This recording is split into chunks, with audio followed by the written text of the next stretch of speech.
Hello friends, पिछला जो chapter था उसमें हमने कंप्यूटर बेसिक्स की जानकारी ली थी, जिसमें हमने देखा था कि हमारे पास कंप्यूटर में हार्डवेयर और सॉफ्टवेयर दो तरह के एलिमेंट्स रहते हैं। कंप्यूटर हार्डवेयर की जानकारी हमने पिछले सेशन में ली और सॉफ्टवेयर में हमने देखा था कि दो तरह के सॉफ्टवेयर रहते हैं, ऑपरेटिंग सिस्टम और एप्लीकेशन सॉफ्टवेयर। ऑपरेटिंग सिस्टम जो कि पूरे के पूरे कंप्यूटर के सभी कार्यों को मैनेज करते हैं, कंट्रोल करते हैं, ये सॉफ्टवेयर जो रहते हैं इन्हें ऑपरेटिंग सिस्टम कहते हैं। इस सेशन में हम ऑपरेटिंग सिस्टम की ही जानकारी लेने वाले हैं कंप्लीट रूप में। चैप्टर 2 पूरा का पूरा ऑपरेटिंग सिस्टम पे आधारित है। ऑपरेटिंग सिस्टम क्या है और क्या इसके कार्य हैं, इन सभी चीजों की जानकारी लेने वाले हैं। तो आइए शुरुआत करते हैं। बेसिकली ऑपरेटिंग सिस्टम है क्या? ऑपरेटिंग सिस्टम कंप्यूटर यूजर यानी कि वो व्यक्ति जो यूज करता है, जैसे मैं और आप, और कंप्यूटर हार्डवेयर के बीच एक इंटरफेस है। मैं डायरेक्टली कंप्यूटर के हार्डवेयर से कार्य नहीं ले सकता, लेकिन मैं ऑपरेटिंग सिस्टम को चला सकता हूं। इसका अर्थ यह हुआ कि ऑपरेटिंग सिस्टम को अगर मैं कोई इंस्ट्रक्शन या कमांड देता हूं, वह इस कमांड्स या इंस्ट्रक्शंस को कंप्यूटर हार्डवेयर तक पहुंचा देता है, जिससे कि हम अपने हार्डवेयर से काम ले पाते हैं। ऑपरेटिंग सिस्टम के द्वारा बहुत सारे सॉफ्टवेयर प्रोग्राम और हार्डवेयर को मैनेज किया जा सकता है या किया जाता है। यहाँ कुछ एग्जाम्पल्स हैं जो बड़े पॉपुलर और इंपॉर्टेंट ऑपरेटिंग सिस्टम है, जैसे लेटेस्ट जो विंडोज 10 है, Windows 8, Windows 7, Windows Vista, Windows XP, Windows 2000, MS DOS. ये सभी के सभी ऑपरेटिंग सिस्टम जो मैंने अभी बताए हैं, विंडोज 10 से लेके एमएस डोस तक, ये सभी माइक्रोसॉफ्ट कंपनी के द्वारा बनाए गए हैं। इसके अलावा एक अलग कंपनी है, एप्पल्स मैक ओएस है। इसके अलावा आईओएस, ये दोनों एप्पल की कंपनी के हैं। क्रोम ओएस जो कि गूगल का ऑपरेटिंग सिस्टम जो लॉन्च किया गया है नया बिल्कुल। लाइनेक्स, यूनिक्स, ये ऑपरेटिंग सिस्टम जो है ये लाइनेक्स वालों के ऑपरेटिंग सिस्टम है। तो ये कुछ ऑपरेटिंग सिस्टम के एग्जांपल्स हैं।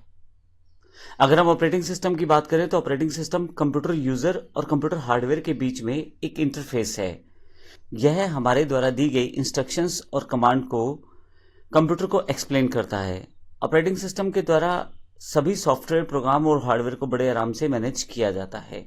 अगर आप इस ग्राफ में देखें तो सबसे पहले यूजर है, यानी कि मैं या आप। हमारे पास एप्लीकेशंस होती हैं प्रयोग करने के लिए, जैसे मुझे अगर टाइप करना है तो वर्ड, एक्सेल या पावर पॉइंट का इस्तेमाल करूंगा। लेकिन जैसे ही मुझे फाइल सेव करनी है उस समय मुझे ऑपरेटिंग सिस्टम की जरूरत पड़ेगी, क्योंकि कंप्यूटर के हार्डवेयर से ऑपरेटिंग सिस्टम कार्य ले सकता है। मैंने अपना वर्ड की फाइल में टाइप कर लिया है, लेकिन जैसे ही फाइल सेव पे जाता हूं, अब मेरा एप्लीकेशन सॉफ्टवेयर जो है वो रिक्वेस्ट करेगा ऑपरेटिंग सिस्टम को, यानी कि एमएस वर्ड रिक्वेस्ट करेगा विंडोज को, विंडोज 10 को या विंडोज 8 को, जो भी विंडोज में यूज कर रहा हूं। ये एग्जांपल है केवल। और विंडोज 10 जो है वो कंप्यूटर हार्डवेयर से चेक करेगा कौन सी ड्राइव पे स्पेस खाली है, और जब मैं सपोज करें डी ड्राइव पे फाइल सेव करना चाहता हूं तो ऑपरेटिंग सिस्टम चेक करेगा डी ड्राइव पे जो वर्ड की नाम की फाइल में सेव करना चाहता हूं उस नाम से पहले कोई फाइल तो नहीं है, या मेरे पास डी ड्राइव भर तो नहीं चुकी है। तो इस तरह से जो ऑपरेटिंग सिस्टम है मेरे और हार्डवेयर के बीच में कड़ी का काम करता है। मैं अपनी सभी कमांड्स ऑपरेटिंग सिस्टम को प्रोवाइड करता हूं और ऑपरेटिंग सिस्टम उन्हीं कार्यों को हार्डवेयर से लेता है। अगर हम ऑपरेटिंग सिस्टम की हिस्ट्री की बात करें तो जैसे जैसे हमारे कंप्यूटर की एवेल्युएशन हुई है उस तरह से ऑपरेटिंग सिस्टम में भी काफी सारे बदलाव आए हैं समय समय पर। ऑपरेटिंग सिस्टम जनरल मोटर्स द्वारा 1956 में तैयार किया गया था।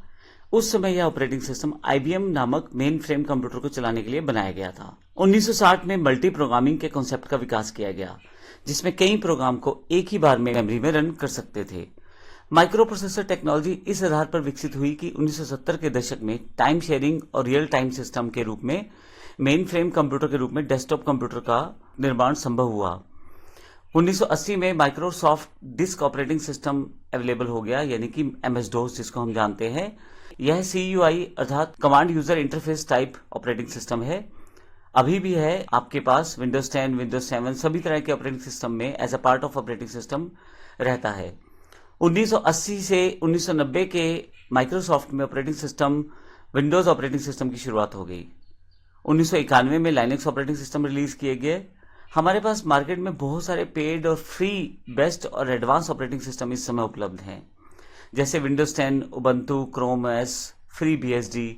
इसके अलावा window XP, Windows 7, Windows 8, Windows 10, ये सारे ऑपरेटिंग सिस्टम जो है ये हमारे पास माइक्रोसॉफ्ट कंपनी के द्वारा दिए गए हैं। इसमें इंपॉर्टेंट बात यह है कि जैसे जैसे कंप्यूटर का एवोल्यूशन हुआ इलेक्ट्रॉनिकली उसके साथ साथ हमारे पास ऑपरेटिंग सिस्टम यानी कि सॉफ्टवेयर में भी काफ़ी सारे बदलाव होते चले गए।